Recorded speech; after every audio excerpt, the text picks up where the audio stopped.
Hello, everyone. As you come into the room, so-called room, thanks for making the time to join us this evening. My name is Michael. I'm the events coordinator and publicist at Annie Bloom's Books. For those of you who aren't familiar with the store, we're located in Portland, Oregon, in the heart of Multnomah Village. We've been around for 42 years now, and we are still going strong. Our store is just now, open to limited browsing. I wonder if all of you folks are connecting here. We've still got one person who's trying to connect. Okay. Yeah, our store is now open to limited browsing, just a few parties at a time right at the moment. It's first come, first served. Of course, masking and social distancing and all that. We would love to see people in the store again. Yay. We're open weekdays from 9 a.m. to 9 p.m. and weekends from 9 a.m. to 6 p.m. And we're there to answer phones, reply to emails, answer questions at the door if you're uncomfortable or unable to get into the store.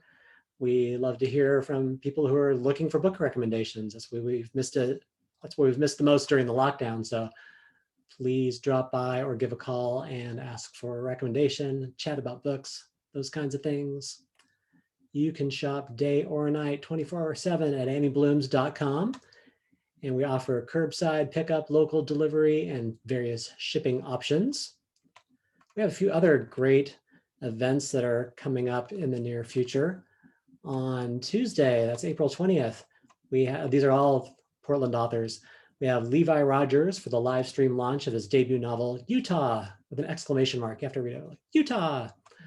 Friday, April 23rd, we have John Brehm be reading from his new book, The Dharma of Poetry. It's about poetry. I think he's going to also be reading some poems, some famous poems.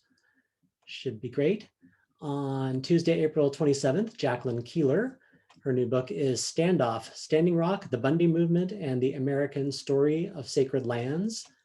And 2 nights after that, Thursday, April 29th, Jutta Donath will be reading from her memoir, Refugee, The Journey of an East German Woman. So we hope to see you at some of those events as well tonight. We are delighted. Oh, let me admit people. We've got people waiting to come into the room.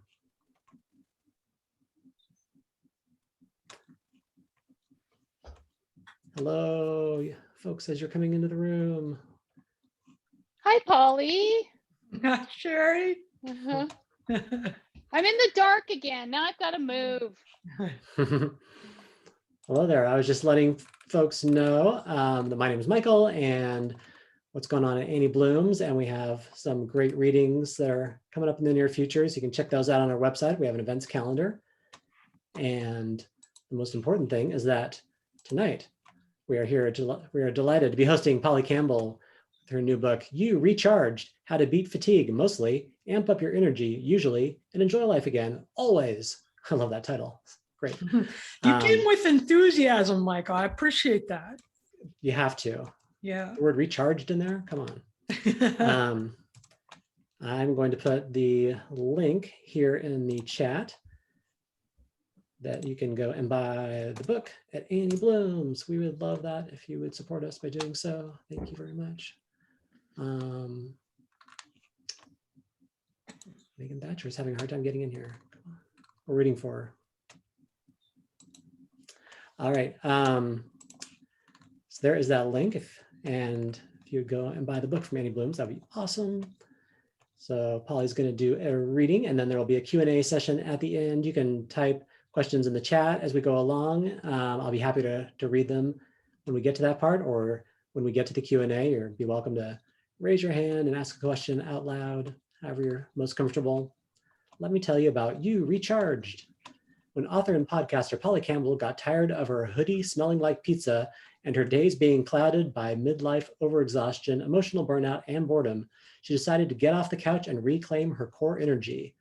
But could this burned out, chronically ill, middle-aged mother of a teen discover her vitality? Yes, and so can you.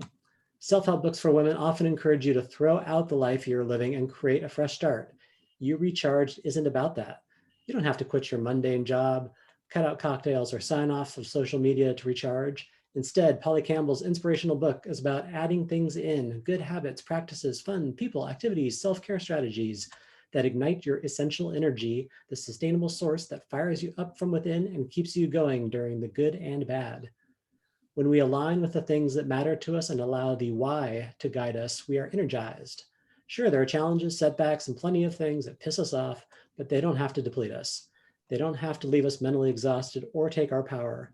Instead, our energy can be refocused and redirected into the things that we value. You Recharged will help you discover that small but meaningful ways you can feel happier, healthier, and more alive. Polly Campbell is the author of several personal development books, including her newest, You Recharge. She is the podcast host of Polly Campbell Simply Said, How to Live Well, Do Good, and Be Happy, and has shared her practical science-based strategies for living a better life with audiences through the US. Everybody welcome Polly Campbell. That was a mouthful. I'm done. Thank you. That's all I had to say, really. Good night, everyone. Good night, everyone. Hey, thanks for showing up and coming in on such a beautiful spring day in Portland, at least. We're getting it. We're getting the warmth. And if that doesn't recharge you, that's going out in nature and feeling the warmth is a really nice way to kind of soak up the good feelings.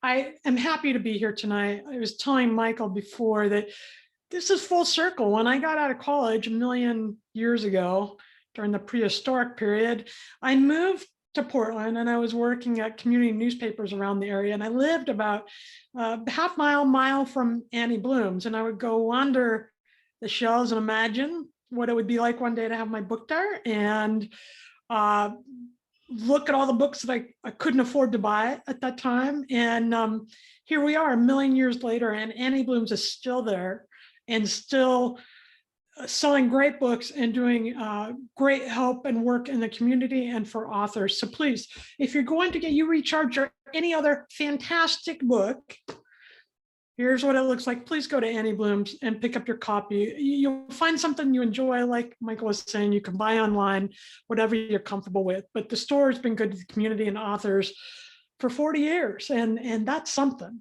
That stuff matters, and it matters to me and our community. So thank you for that. Thank you for coming in with me tonight. I'm excited to be here. I even put on lipstick, which, let me tell you, is a major improvement over the things I've been wearing during the last year. And I'm excited. When I wrote my first book in 2012, I actually was hosted by Annie Bloom's with my first book launch ever. So it's neat to be back with the group there. I wasn't feeling this kind of energy even a couple months ago. In February, I hit what psychologists now, they're coming up for all these terms, right? With all these terms, they call it the pandemic wall. And my family, fortunately, we've been going along, finding ways to adapt like all of you have done, finding ways to really make the best use of our time, to feel good, to learn, to grow, despite the adversity we've all experienced this last year. And in February, I had none of that energy left. I was drained. I was tired. I was irritable. I was working nonstop and getting very little done. I didn't feel very motivated or productive. And that's tough, right? Because then you go to bed at night and feeling like you accomplished nothing. And that makes it harder to get up and get going again the next day. But what I did in February is what I did several years ago when I was stuck, and it worked for me again. This is the stuff that I use in my own life, day to day, month to month.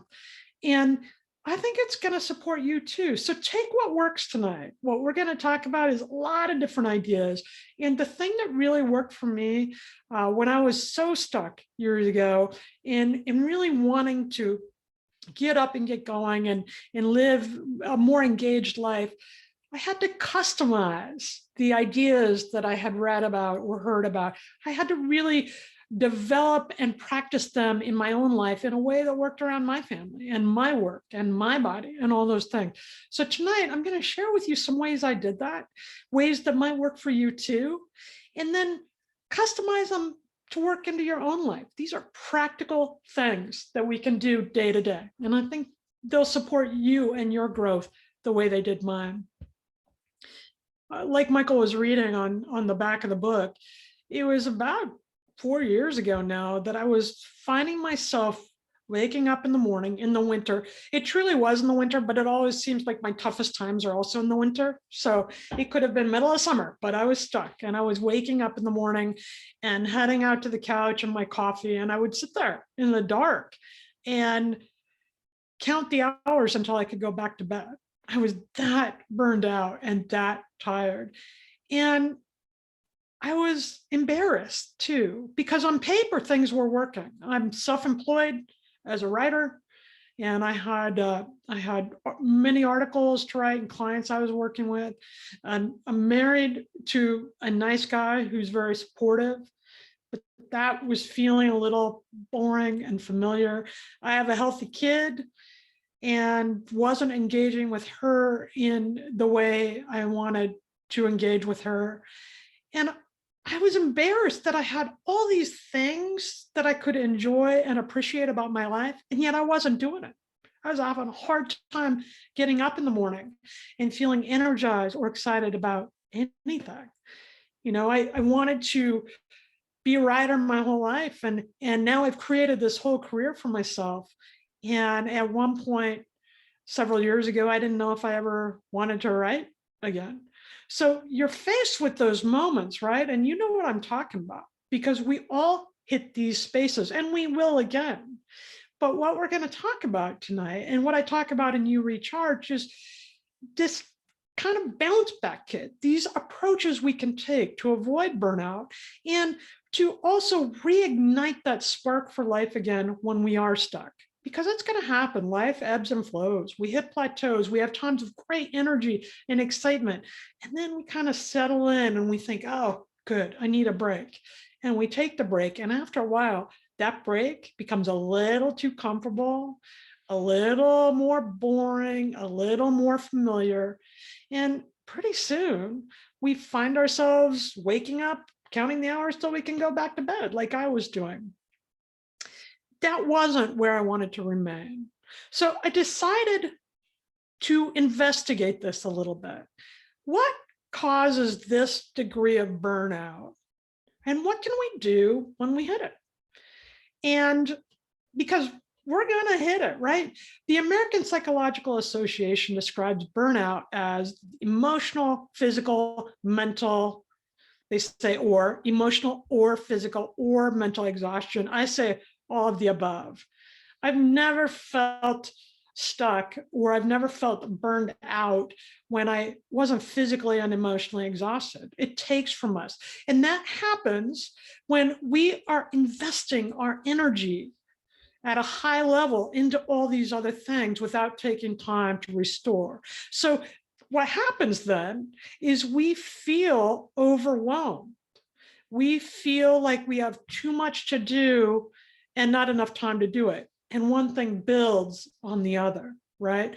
And the stress rises until we can no longer manage it in a way that is healthy for us. And we just begin to shut down. That's what that level of fatigue feels like. I know you know what I'm talking about, right? Because we all get there. And I'm not worried about getting stuck. I'm not worried about those feelings of burnout anymore, because I know that we can develop the skills to manage it when we're in it. And that's what we're going to do here tonight, right? Because we're going to face greater adversity again. Hopefully not a pandemic, but we're all going to have personal challenges in our lives. We're all going to have high levels of stress and be under incredible pressure in our families or at work or wherever it is. We're going to have those pressure points hit. What's that look like for you? I don't know. But for me, that looks like chronic illness. That looks like raising a teenage daughter who has been quarantined with her parents for over a year. You can imagine how much fun that has been at times, right? That means dealing with a career that is demanding and interesting and emotional all at once and challenging, right? I'm helping aging parents and the financial ups and downs that have come with my career, and especially during a pandemic.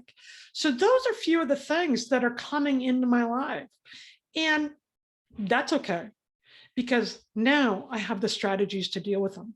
I don't welcome all of them in. I'm not super happy about living with chronic illness. I live with rheumatoid arthritis, and it's taken a hit during this last year, and it's not super comfortable, but it's only one aspect of my life. And with certain daily practices, the simplest, easiest things, because I have to go simple, right? I want these things to be practical and doable. I can learn how to manage that so that I don't get stuck in the adversity. Instead, we can move through it. Make sense? So I've got good news and bad news, right? The bad news is, when I was so stuck in my life and I was looking around at all these things, the familiar marriage and the chronic illness and the job that was draining me, I recognized there was one common denominator. That's me, right? We bring ourselves to every situation. So that's the bad news. And that's also the best news.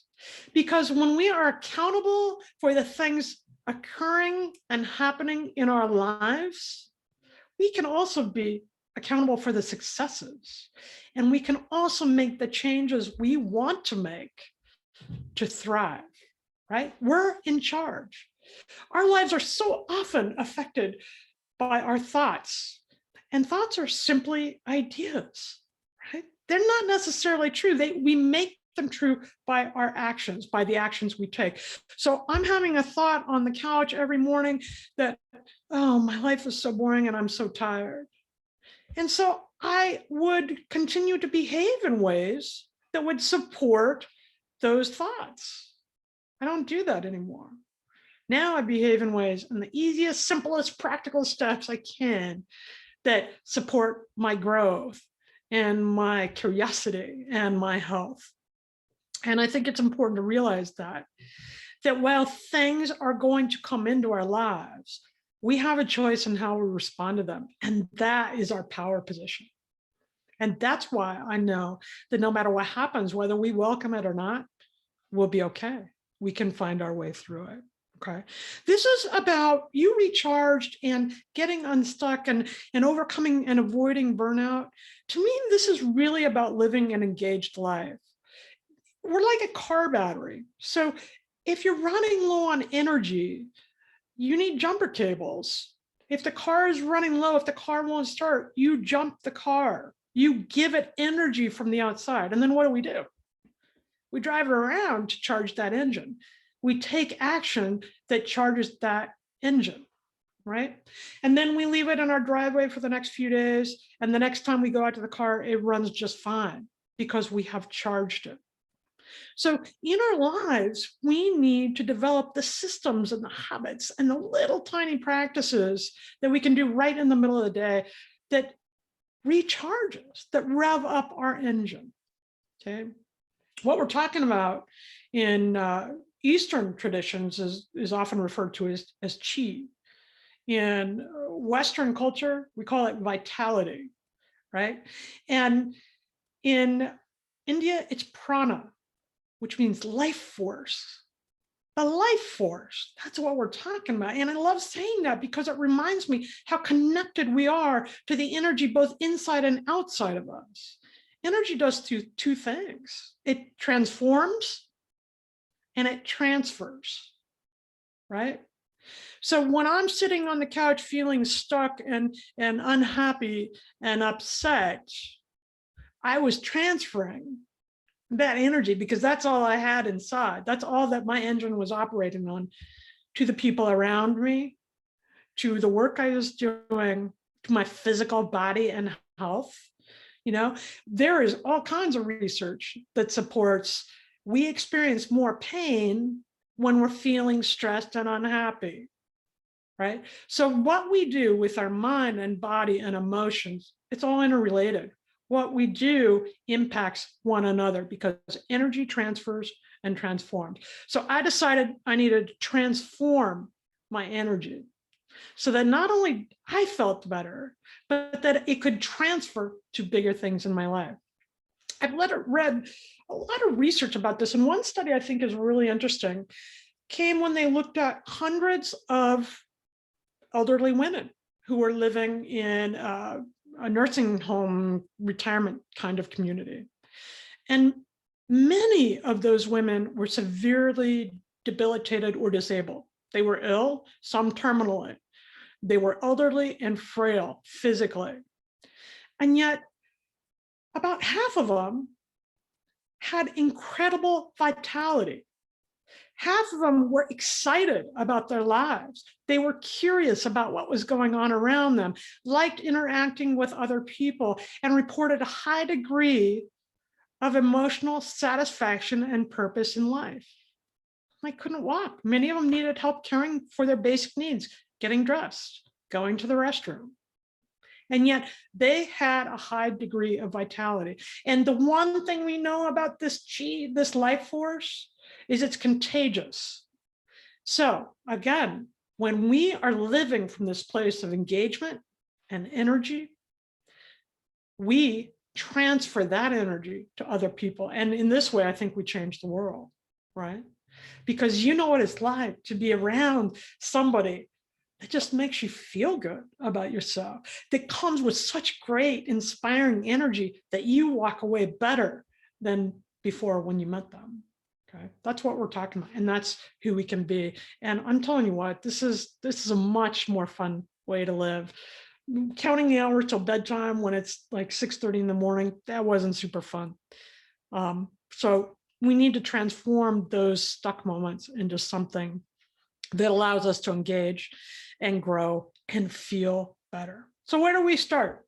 What do we do? How do we do this, right? Because action ignites energy. Okay. And then we charge our core essence. We get curious and we feel good and we get happy and we start doing more because we're feeling good inside. We're more spiritually connected. We're more optimistic. And so that inner energy then causes us to want to take more action. But when we're starting at a place like maybe some of you are now, when we are depleted, when we feel like all our energy has been drained by health issues and financial issues and uncertainty and political strife and whatever it is, right? When we are drained, how do we go from the bottom to higher?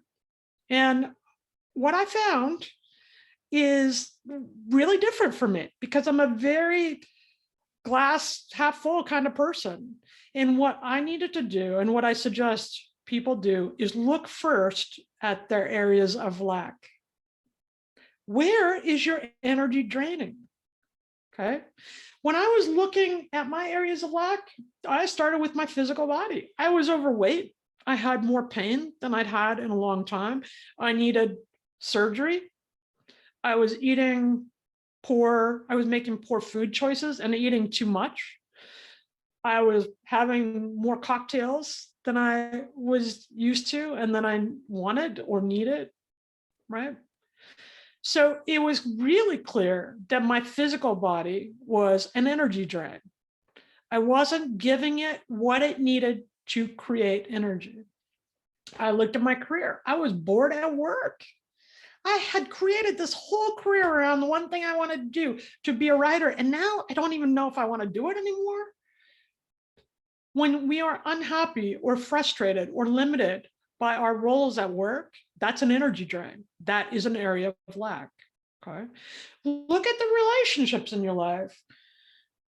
We had become a little complacent, get along fine, we have fun together, but we weren't working on that relationship in a way that was interesting to either one of us. Look at the friendships, look at your coworkers, look at the people you connect with. Do they fill you up? Are you bringing things to support them? If not, maybe those are relationships that need to go, because right now it's a real clarifying moment, right? We've had so much separation, and yet there are still people in my life, and we've found the ways through technology and other ways all year long to stay in touch. Not everyone, but the ones who I want to be in touch with that fill me up, and the ones I want to transfer my good energy onto. If you're not feeling that, that could be an area of lack in your life. Okay, so that's where we start. We start looking at the things that are draining our energy. If your car is breaking down and you take it to the shop, they're going to look at the areas where that energy is being wasted. Maybe there's a short in the lights. Maybe you left the lights on and that drained the energy. You need to plug that hole before you can start filling it up, right? Okay. When we are not living in alignment with the things we value, that's what we're talking about here. That is a big energy drain.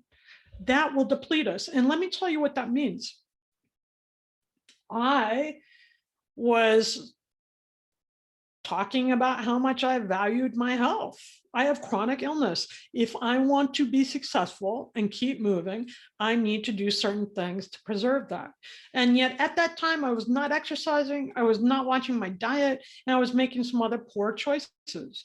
So I was out of alignment. I can't value my health on one hand and behave in a way that is contrary to that value because it doesn't feel good. It doesn't match. And that's okay. That's the awareness we need when we're going through this first portion to recharge, right? If your values don't match up with your behaviors, that's not a judgment call. You don't have to be upset about that. It's an awareness. So when I saw, okay, I keep saying this and I keep doing this and that doesn't match, then I have two choices. I can either change the value because we outgrow our values all the time. I think we need to update them annually. I can change the value or I can change my behavior. It was really clear. I decided to change my behavior. And within the week, I decided to take the simplest, easiest way that I could think of to do that. And that was to increase the vegetable and fruit intake in my day. That's all I did. That's all I did. Remember, I told you this has to be easy for me. In the book, I call it easy peasy, because if we have to do all this research and do all this overthinking and laying out time and setting time aside, it doesn't work for me. That's not an approach. That felt more like a job. And when you are going from zero energy, and I'm telling you, you have to get off the couch and do something, that's a hard thing to think about. So what I'm telling you tonight is plug one of the drains, figure out one of your areas of lack, and do the simplest, easiest thing one time to start plugging that drain. For me, it was eating more fruits and vegetables one day. And then guess what? I decided to do it the next day. And then I decided to do it the next day. And now 4 years later, I do it every day without even thinking about it, because eventually, and very quickly, I might add, very quickly, the good things, the things that are life-giving, that build up that chi, we want more of that. So it becomes easier to sustain. We're getting more energy when we're plugging those energy drains and adding in the things that feel good, the easy peasy things that feel good. So it becomes easier to do. Okay? Does that make sense? We're not talking about limiting our life. We're talking about adding in the smallest things to make an immediate change in one moment of one day. And then you decide if you want to do that again, how that feels. Now, I will also tell you that at times you need to realign and update your values. You know, years ago, work was my number one value. And I love my job again. But I also have a family and a husband. I'm also older. I have other interests in my life. And so it's still in the top 4. But it's not the number one. So I had to make sure that my work was aligned with my behavior. And what I found when I was so bored and stuck in my work was that it wasn't. Because it's not just the writing that I want to do, but I want to create the stuff. And what I had found was that after all these years, 25 years of writing articles and doing these other projects, websites and corporate projects, that I've become very comfortable in that process, right? We reach a certain level of expertise because of our experience. If you practice something long enough, you're going to get better at it. And I was pretty good at writing articles. I became very comfortable, and it became very uninteresting to me. There's nothing wrong with it. I just outgrew that at that particular time. When I realized that, I realized writing wasn't the problem. It's that I was stuck in my comfort zone. So after you identify the things that are draining your energy, the areas of lack, we need to start plugging those drains. And this requires us to step into a place of optimal discomfort. Okay. If we are too stressed out, we can't get anything done. We can't even think. Fight or flight, right? And that can happen at the job. If you have a stack of files on your desk and 15 minutes to get through them all, or if your kid is freaking out and you have to deal with that, then we can get flooded and stuck in that adversity. But when we have just enough pressure, just enough stress, just enough intrigue and curiosity, we thrive. We get bored with mastery. And yet, after a certain point in life, we all have a certain level of mastery. We learn what we need to do. Now, the pandemic has been really awful in a lot of ways. But the number one thing I hear from people is the uncertainty was so stressful. Of course it is. We haven't mastered it. We're not comfortable because we've never done this before. But during the course of this year, we have developed some skills of resilience that will help us during the next adversity we face. We have plugged some of those drains that were draining our energy so early on. Look in your life. What do you want to create? What do you want to do? Look at the areas of lack and then come up with an idea of what would work to plug those energy drains. And go for the optimal discomfort. For me, that meant in my job, I needed to do some things I'd been talking about doing forever and didn't know how. I started a podcast, Polly Campbell Simply Said. I had listened to podcasts. I had been talking about this with friends, and I had every excuse in the book. Well, I don't have the technology. Well, I don't know how to do this. Well, I don't know how to do that. And that was all true.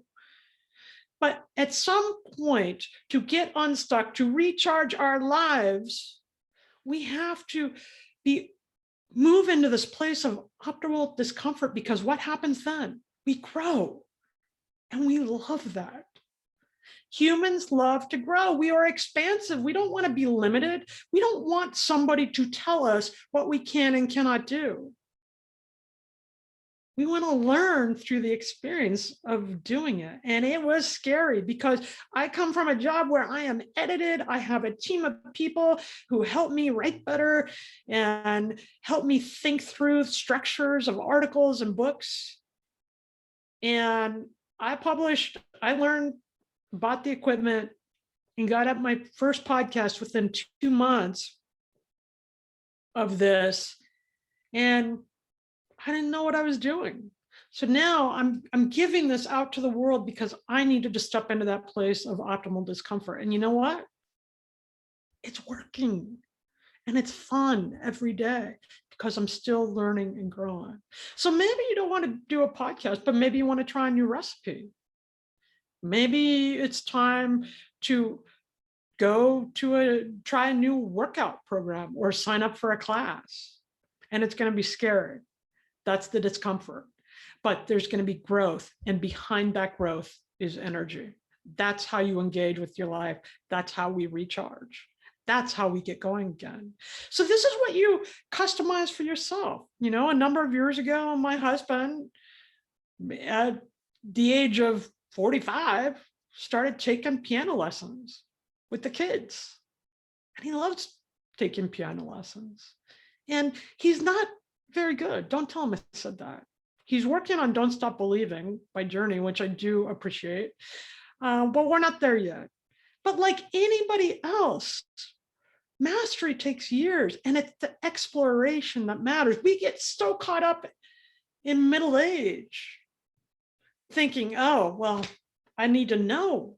I need to be the expert. That is boring. That causes burnout. That's why we get stuck.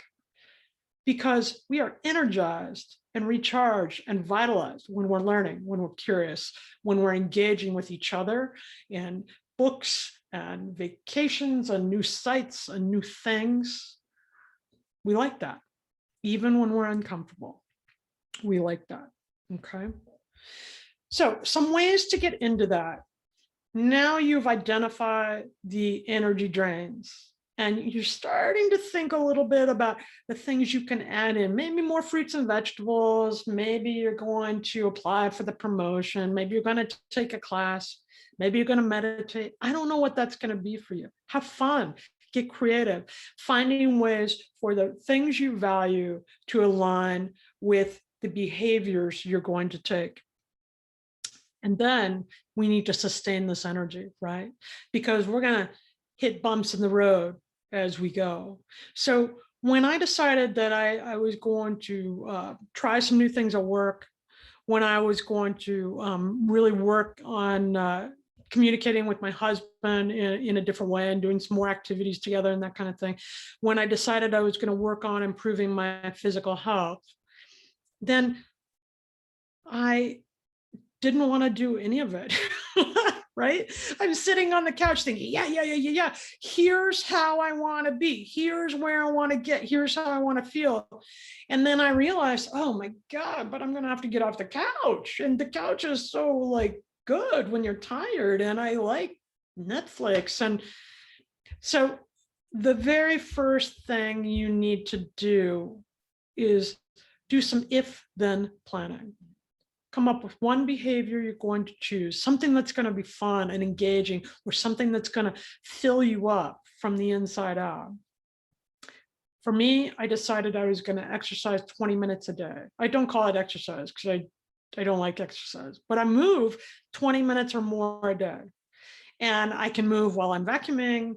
I can move while I'm at the gym. I used to go to the gym regularly. Now I'm using an exercise bike in the house. I can move while I'm taking the dog out. I can move when I'm golfing. That can look like anything for me. Movement, 20 minutes plus a day. And I knew that the rainy, dark days were going to come and I would not want to get up and go do my movement. So I put my sweats on the dresser, and every day I woke up and saw my sweats on the dresser, then I would go work out. Okay. So if-then planning allows us to identify the obstacles we're going to face and have a plan for them so that we don't even have to think about it, because our fatigue, our energy is drained when we have to make so many decisions. So my goal, research told me, was to make this everything as streamlined as I could so that I could begin adding in the energy to my life in ways that filled me up, that felt satisfying and deliberate and purposeful and interesting without thinking about it, okay? If it's a weekday and I see my sweats on my dresser, then I work out. I do it still today. There's no thought about it. Internet myths say we make about 35,000 decisions a day. Now, I haven't seen that reported in any of the journals I'm reading and so forth, but some days it feels like 140 million decisions a day, right? And when we have so many decisions to make, by the end of the day, we are exhausted. We are mentally, emotionally exhausted. And research tells us that when we are mentally tired, it causes physical fatigue. So when you're deciding to add in the behaviors that will fill you up, that will add fun and energy to your life, streamline and make it as simple as possible. If it's Tuesday, I drink a smoothie for breakfast, right? If-then statements, and I talk about it in detail in the book because it allows us to illuminate the obstacles and see the contrast, and then we get to move forward. And moving forward is what all this is about, because when we have some movement, no matter how small, and I'm talking what I have taken the very minimal steps forward I needed to take, especially in the early days. This had to be very simple from where I was starting. even small steps release dopamine in our brains, and dopamine does a couple of things. One, it makes us feel satisfied. It rewards us, gets us excited. But here's the thing that they're understanding about dopamine now. It creates motivation. So it makes it easier for us to move forward, okay? So all these things are about getting those small wins during the day. Get up and I make my bed first thing, because then if everything is falling apart during the day, I can still sit back and say, okay, but at least I got one thing done, small win. And it triggers my brain to release the biological chemicals that are going to support my other efforts. This is a holistic approach. It's not enough to think something. We need to take the action to rev that engine and release the biochemicals that are going to support our physical body and our moods, because when our moods are elevated, we do better, right? When we feel like life is possible, we engage in life more. And when we do that, it naturally builds our optimism, naturally helps us, builds our immune function. We stay healthier more often. We have less sick time, which is a big deal right now, okay? And helps us regulate our emotions. And that's what we're going for here. The other thing I want to recommend, and this this sounds silly, but I didn't get this for a long time, but we have to do the basics. Nourish your body with good food and water, right? Sleep. I had to put myself on a sleep schedule. I was going to bed too late and getting up too early and not accomplishing anything during the day. So I put myself on a sleep schedule. I go to bed the same time every night. I get up the same time every morning on the weekdays, so that when I'm ready for bed, my body is primed to sleep. It's hard to get a good night's sleep at this age, for sure. And it's hard with all this stuff going on. So I'm trying to minimize, again, those decisions. Well, I'm really tired, but I should do one more thing. No, I'm going to bed. It's my time to sleep, right? Nourish your body with movement, the right kind of food, the right sleep, and connection with the people that lift you up just by showing up, right? There's a certain kind of loneliness that prevails, and loneliness is an energy drain. So if you're feeling isolated or you don't have the support in your life you're looking for, cultivate it. It takes a little work, but the work itself is rewarding. Do the things you like to do. Go to the gym if you like to work out. And that's a way to meet other people who like to work out. I have a friend I talk about spirituality things with. That's important to me. So I cultivate that friendship because I always learn something and I grow from that. I like to, I want a better connection with my husband, and he likes to golf. I started golfing more, and now I love to golf. But that's also a time for us to talk about things we don't get to talk about, right? If you love to read, come to more readings. Get on Facebook, find people in groups that like to do the things you do, because connection, sleep, healthy food, movement, those things nourish our brains and our bodies and build that energy so that we can physically transfer it to the other things we care about. Okay, making sense? When we talk about it all like this, all in one blah, it feels like a lot. But keep in mind, identify, and this took me several days. I need to really think about this. Identify the areas where your energy is seeping out, where you feel drained. If you're having a great day Sunday and you realize you have to go to work Monday morning and you feel, whew, that might be a sign, right? I'm not suggesting you leave your job or move out of your house or leave your marriage or end your friendships. I am suggesting that within each of those structures, we need to look at the energy we're bringing. Because if we're bringing low energy, then we're not getting high energy and returning. We're just getting more of the same. When we change our response, when we go to that place of optimal discomfort and say, hey, I feel like we're not connecting here. I want to have more meaningful connection in this friendship or marriage.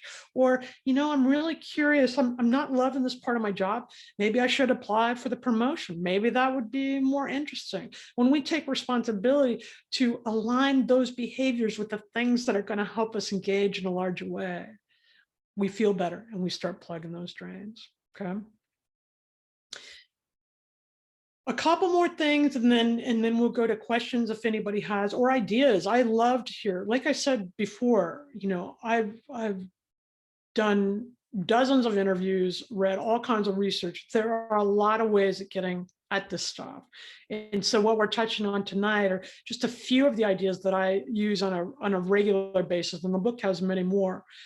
But watch how you talk to yourself, because often the language we use to ourselves is the biggest energy drain of all, right?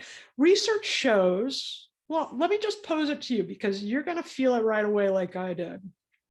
If I tell you, you can't eat cake, what would you like to do? Eat cake. I mean, when I was thinking about how I needed to get fit and lose weight, and I was thinking about, well, I'm not giving up coffee. I am not giving up coffee, and I am not giving up pizza because I love pizza. And it was always this defensive pattern I got in, which just sucks the energy right out of you and leaves nothing left over to engage with, right? I didn't want to make any healthy choices. I just didn't want to lose what I was enjoying. I don't think in those terms. What I do think of is the way I talk to myself. So I don't drink alcohol every night.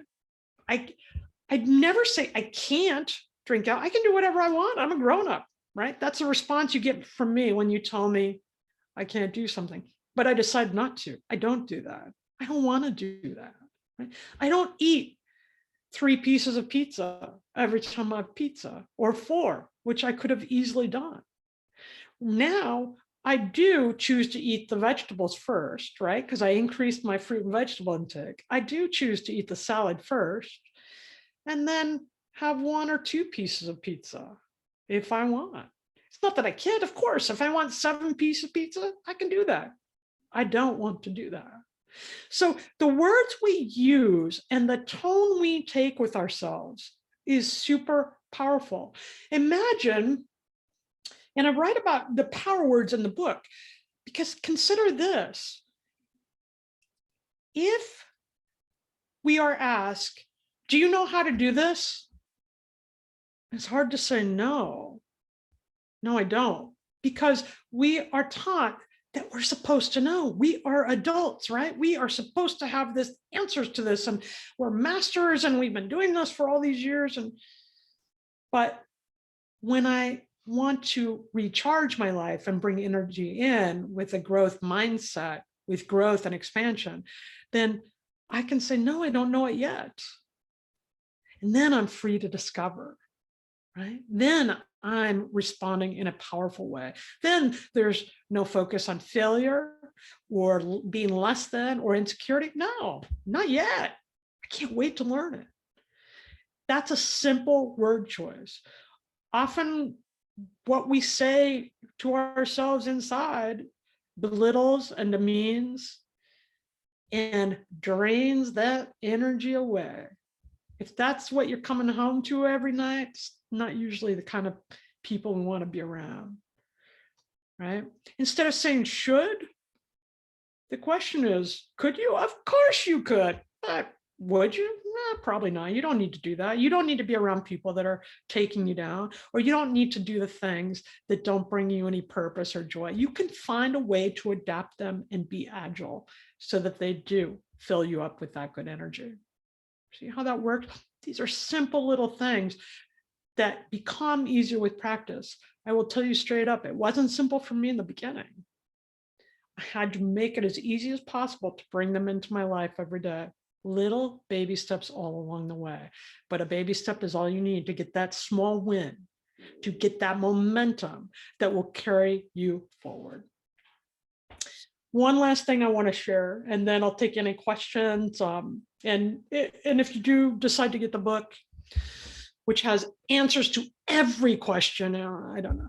But if you do decide to get the book, you can reach me on through pollycampbell.com website. And I like to hear from people. You can also connect with me on Facebook at Polly Campbell Author, and link to the newsletter and stuff there. But I'd be really interested in hearing the ways you're putting these ideas to work and how you're using them and other ideas to recharge in your own life.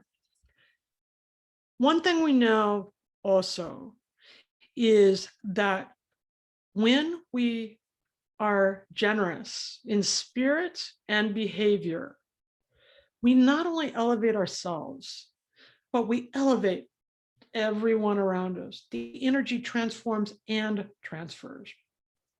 There's been significant research recently that shows that when we give others the benefit of the doubt, we feel better. When we wish others well, we do better. Our stress lowers. We feel more connected and less lonely in the world.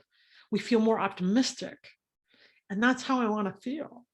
So the way they did this is they went to a group of college students and they sent them out in the world, I presume, when we could still be out in the world.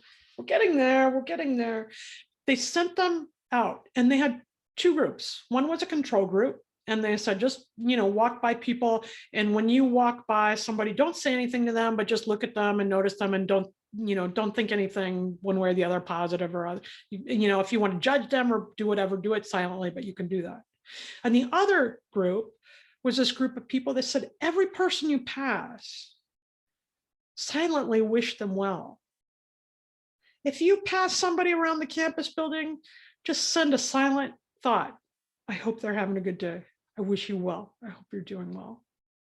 And what they found is the people that sent those silent wishes, the people that gave the benefit of the doubt that these people were just like them and deserved the good feeling and good thoughts, felt so much better. They had lower incidence of depression. They felt more connected. They said they were more satisfied, felt more purposeful in their life and more hopeful. And all they did was send a silent thought. We can wish each other well.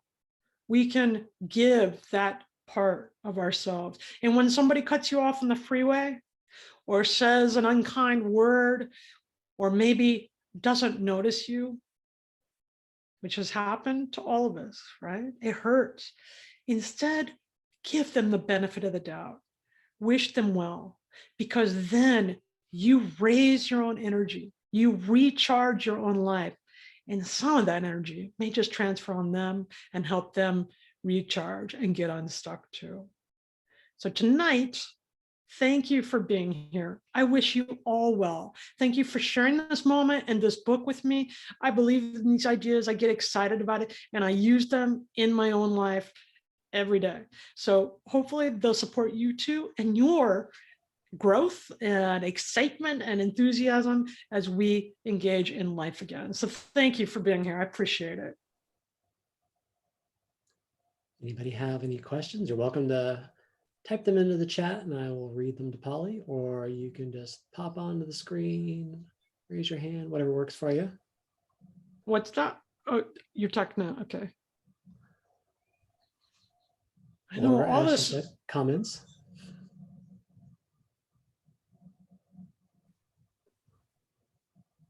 All right. You fulfilled all of their needs, Polly. Well, there you go. The book will do it, right? Well, good. Thank you for having me, Michael. It's an honor to be at Annie Bloom's, and good luck. I hope people get back in the store. It's such a welcoming place to be. Oh, thank you. Yeah. We're really looking forward to having people back in there more and more. And thank you all for coming to the event tonight. It's great to see you here, and we hope to see you at other events, and take care, everyone. Thank you. Good night.